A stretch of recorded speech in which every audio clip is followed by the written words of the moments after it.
Hello guys, I hope you guys are doing well. स्वागत है आप सभी का एक नई वीडियो में।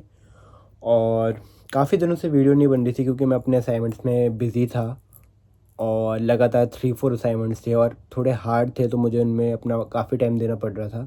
तो जिसके चक्कर मेरा बाकी डेली रूटीन भी काफ़ी ज़्यादा कॉम्प्रोमाइज़ हो रहा था। बट अब ऑलमोस्ट सारे असाइनमेंट्स हो चुके हैं। एक असाइनमेंट अब कल परसों है, वो मैं इसके वीडियो के बाद प्रिपेयर करूँगा। वो है, फिर उसके बाद थोड़ी क्लासेस हैं, फिर मेरे एग्ज़ाम स्टार्ट होंगे। तो मैंने सोचा इस टाइम गैप में एक वीडियो रिकॉर्ड कर लेते हैं। और आई नो ये थोड़ा बिट बोरिंग है कि मैं अपने घर पे ही वीडियो बना रहा हूँ last 3-4, but trust me guys, एक दो वीडियो बाद वापस मैं बाहर के व्लॉग्स और जो ये मैं बैठ के इंफॉर्मेशनल वीडियो बना रहा हूँ, ये भी मैं ट्राई करूँगा कि आपको बाहर के बेटर बैकग्राउंड के साथ दिखाऊँ। तो आज की वीडियो मैंने सोची है कि जो मुझे काफ़ी इंस्टाग्राम पे क्वेश्चंस आते हैं कि भाई why will you choose Brisbane over Melbourne. But इसका सिंपल सा रीज़न ये है कि मेरे रिलेटिव्स ब्रिस्बेन में ही रहते हैं और मेरी रियल बहन भी खुद ब्रिस्बेन में अराउंड 2.5 ईयर्स पहले आई थी।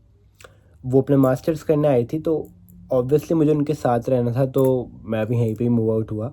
तो मैं आपको ब्रिस्बेन के प्रोज़ और कॉन्स बता सकता हूँ कि कोई भी अगर ब्रिस्बेन में आने की सोच रहा है तो वो क्या एक्सपेक्ट कर सकता है ब्रिस्बेन से, एंड उसका क्या डिफरेंस है बाकी सिटीज़ से ऑस्ट्रेलिया की।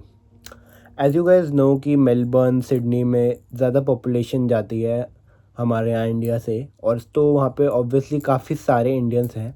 ऐसा नहीं कि यहाँ कम है, क्योंकि इंडियंस की लाइक पूरे ऑस्ट्रेलिया में ही पॉपुलेशन बहुत ज़्यादा है, but still you can see more number of Indians in Melbourne and Sydney as compare to Brisbane. तो पहला पॉइंट तो यही है। दूसरी बात ये है कि अगर आप यूनी ऑप्शंस बहुत सारे देखना चाहते हो, कि आपको बहुत सारे ऑप्शंस चाहिए, तो वो इतने आपको शायद ब्रिस्बेन में ना मिले। यहाँ पे टॉप यूनिवर्सिटीज़ लाइक 2-3 ही हैं। स्पेशली मैं तो कहूँगा कि UQ है, QUT है, साउदर्न क्रॉस है, साउदर्न क्वींसलैंड है, ये सारी आती हैं। अगर आप गोल्ड कोस्ट के साइड जाओगे तो आपके थोड़े 1-2 ऑप्शंस और बढ़ जाते हैं। तो यूनिवर्सिटीज़ का तो ये सीन है पर्सनली, क्योंकि अभी भी मेरे नए व्यूअर्स जुड़ते जा रहे हैं, तो मैं ट्राई करता हूँ कि मैं अपने बारे में थोड़ा थोड़ा हर वीडियो में फिर भी बताता रहूँ, रिपीट करता रहूँ, ताकि आप लोग कनेक्ट कर पाएँ। पर्सनली मैं QUT में पढ़ रहा हूँ और ये मेरा फर्स्ट ईयर है ऑस्ट्रेलिया में, और मैं पढ़ रहा हूँ बैचलर्स ऑफ बिहेवियरल साइंस, जो कि है साइकोलॉजी, और अभी मेरा चल रहा है सेकेंड सेमेस्टर। तो हाँ, ये था कुछ मेरे बारे में। और अगर आप उस वे में आ रहे हो कि आपको काफ़ी ज़्यादा ट्रैवल भी करना है वो एरिया जहाँ पे आप रहो, और make some memories, explore the Australia, तो उस वे में भी आपको ब्रिस्बेन एक बहुत अच्छा ऑप्शन कंसिडर नहीं करोगे आप, क्योंकि अगर आप ब्रिस्बेन सिटी की बात करो तो ब्रिस्बेन सिटी में ज़्यादा चीज़ घूमने की नहीं है। अगर आप साउथ बैंक जाओगे तो मेनली अगर आप पहले 1-2 दिन में ही वो विज़िट कर लोगे, तो एज सच इतना ज़्यादा डिस्कवर करने के लिए कुछ ब्रिस्बेन में है नहीं, अनटिल अनलेस आप गाड़ी परचेज़ करके थोड़ा क्वींसलैंड कह रहा हूँ, थोड़ा आप गाड़ी परचेज़ करके गोल्ड कोस्ट की तरफ जाओ या फिर आसपास के बीचेज़ में जाओ, जिसके लिए बस से ट्रैवल करना थोड़ा मुश्किल रहता है, वो अलग बात है। बट अगर आप खाली सिटी की बात करोगे तो इतनी ज़्यादा जगह नहीं है कि जहाँ आप एक्सप्लोर करो। अब ये बात ये भी आती है कि क्या ब्रिस्बेन का रेंट कम है एज़ कम्पेयर टू मेलबर्न और सिडनी। तो जहाँ तक मेरा मानना है कि ना के बराबर डिफरेंस है, बस ये डिफरेंस हो सकता है कि यहाँ पे पॉपुलेशन कम है एज़ कम्पेयर टू मेलबर्न, सो बहुत मिनिमम अमाउंट में कम हो सकता है। वो भी ये हो सकता है बिल्कुल नेग्लिजिबल, कि शायद हो भी ना, बट बहुत थोड़ा सा अगर आप एडवांटेज दोगे इस चीज़ में तो वो आप ब्रिस्बेन को ही दोगे। अब बात करते हैं कि वेदर कैसा है ब्रिस्बेन का। तो जितने भी लोगों से मेरी बात होती है वो सब ये कहते हैं कि यार आप मेलबर्न में जाओगे तो वहाँ पे कोई भी एक डेफिनेट वेदर नहीं है। कभी ठंड हो रही है सुबह सुबह, फिर गर्मी हो रही है दोपहर के टाइम, रात को बारिश हो रही है, वापस ठंड हो रही है, और वहाँ पे काफ़ी कोज़ी सा माहौल है। और अगर इसको आप ब्रिस्बेन से कंपेयर करोगे तो ब्रिस्बेन का थोड़ा इंडिया से सिमिलर है, कि एक दिन पे एक ही वेदर रहता है जैसे गर्मी।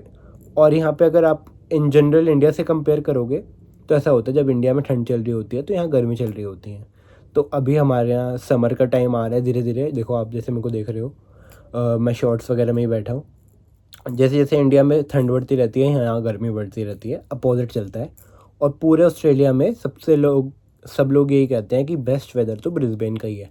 तो अगर आप कोई ऐसे इंसान हो जिसको बहुत कोल्ड कफ रिलेटेड प्रॉब्लम्स होती हैं और वो ज़्यादा कोल्ड में रह नहीं सकता, और जो बार बार मौसम चेंज होता है उसमें आपकी तबीयत ख़राब हो जाती है, तो आप ब्रिस्बेन उस केस में भी कंसिडर कर सकते हो। यहाँ पे ट्रांसपोर्टेशन का मुझे काफ़ी सही लगता है, और वैसे तो मुझे इस बारे में इतना बाकी सिटीज़ के बारे में पता नहीं, बट स्टिल मुझे ये आइडिया है कि ब्रिस्बेन में जो आपको पब्लिक ट्रांसपोर्टेशन की जो कॉस्ट पड़ती है वो बाकी जगहों से काफ़ी सस्ती पड़ती है। अगर आप फ़ोन से टैप करोगे तो आपको 10 सेंट्स पड़ती है, और अगर आप एक कार्ड रखते हो जिसको हम गो कार्ड कहते हैं, तो वो कार्ड से आपको 50 सेंट्स का कॉस्ट पड़ती है। आई थिंक बाकी सिटीज़ में ये थोड़ी सी इससे ज़्यादा एक्सपेंसिव है, क्योंकि क्वींसलैंड की पूरी गवर्नमेंट ने ये स्पेशली यहाँ पे थोड़ा चीप रखा था, इसलिए यहाँ के लोग पब्लिक ट्रांसपोर्ट से ट्रैवल करना ज़्यादा प्रेफर करते हैं। और मेनली अगर मैं आपको ये बात बताऊँ कि जो ये यूनिवर्सिटीज़ हैं, इन यूनिवर्सिटीज़ की क्या उतनी ही वैल्यू है जितनी ऑस्ट्रेलिया की बाकी सिटीज़ की है। ये क्वेश्चन बहुत लोगों का रहता है कि अगर हम कोई टॉप सिटी में पढ़ रहे हैं और उसकी टॉप यूनिवर्सिटी से पढ़ रहे हैं, और हम किसी छोटी सिटी में जाएँ, उधर की टॉप यूनिवर्सिटी में पढ़ रहे हैं, तो उसमें क्या डिफरेंस रहेगा। तो सिंपल सी बात है यार, अगर आप अच्छी यूनिवर्सिटी में पढ़ रहे हो तो डिफरेंस कुछ भी नहीं है। ऑल ओवर ऑस्ट्रेलिया ऑलमोस्ट सब कुछ सेम ही है। और ये डाउट भी बहुत लोगों का रहता है कि अगर हम कोई सिटी में पहले आएँ और हम फिर दूसरे में शिफ्ट हो जाएँ तो क्या होगा। तो उसमें भी आपको कोई इशू नहीं होना चाहिए, क्रेडिट्स ट्रांसफ़र हो जाते हैं। बहुत लोग अपनी कंट्री से भी करते हैं कि आपने मान लो इंडिया में आप कोई कोर्स कर रहे हो और आपने फर्स्ट ईयर कर लिया, आप सेकंड थर्ड ईयर के लिए यहाँ पे आ रहे हो, तो आपके जितने भी अपने फर्स्ट ईयर में जो भी पढ़ाई करी है उसके क्रेडिट्स ट्रांसफ़र हो जाते हैं कोर्स में, और उस हिसाब से आपकी फ़ीस भी कम हो जाती है। एक कंट्री टू कंट्री चेंज करने में थोड़ा मुश्किल होती है, बट ये पूरे ऑस्ट्रेलिया में खाली स्टेट का स्टेट चेंज करने में कोई दिक्कत नहीं होती। ये तो काफ़ी लोग करते रहते हैं। जैसे मान लो आप फॉर एग्जांपल पर्थ में आए, अब आपको पर्थ से मेलबर्न जाना है, आपने पर्थ में 1 साल पढ़ाई करी, तो आपको वापस मेलबर्न में अप्लाई करना पड़ेगा, जिसमें इतना कुछ इशू नहीं होगा। आप उसमें वो दिखा दोगे कि मैंने फर्स्ट ईयर में ये सारे यूनिट्स पढ़े, वो आपके क्रेडिट्स ट्रांसफ़र कर देंगे और आप वहाँ डायरेक्टली सेकेंड ईयर से पढ़ना चालू कर दोगे। तो मुझे तो लगता है कि मेनली यही सारी बातें थी जो मुझे ब्रिस्बेन के बारे में बतानी थी। यहाँ के अगर आप बीचेस की बात करो तो गोल्ड कोस्ट में काफ़ी अच्छे बीचेस हैं जो कि ब्रिस्बेन में ही पड़ता है, ब्रिस्बेन के ही पास में पड़ता है। तो काफ़ी लोग जो बीचेस में इंटरेस्टेड रहते हैं तो वो तो खैर इस एरिया में रहते ही हैं। आई थिंक ये सारी चीज़ें हैं जो मुझे कवर करनी थी। अगर कुछ और आपका इससे रिलेटेड डाउट हो तो आप मुझे कमेंट में या फिर डीएम करके पूछ सकते हैं। मैं लिंक आपको डिस्क्रिप्शन में दे दूँगा। मिलता हूँ मैं आपसे नेक्स्ट वीडियो में, और मैं ट्राई करूँगा वीडियोस जल्दी जल्दी आते रहें जब तक मेरे एग्ज़ाम्स नहीं आते और बाकी असाइनमेंट्स नहीं आते, और वीडियोस की क्वालिटी इम्प्रूव होती रहे। तो आप भी अपना सपोर्ट दिखाते रहें। मिलता हूँ मैं आपसे नेक्स्ट वीडियो में, तब तक के लिए बाय।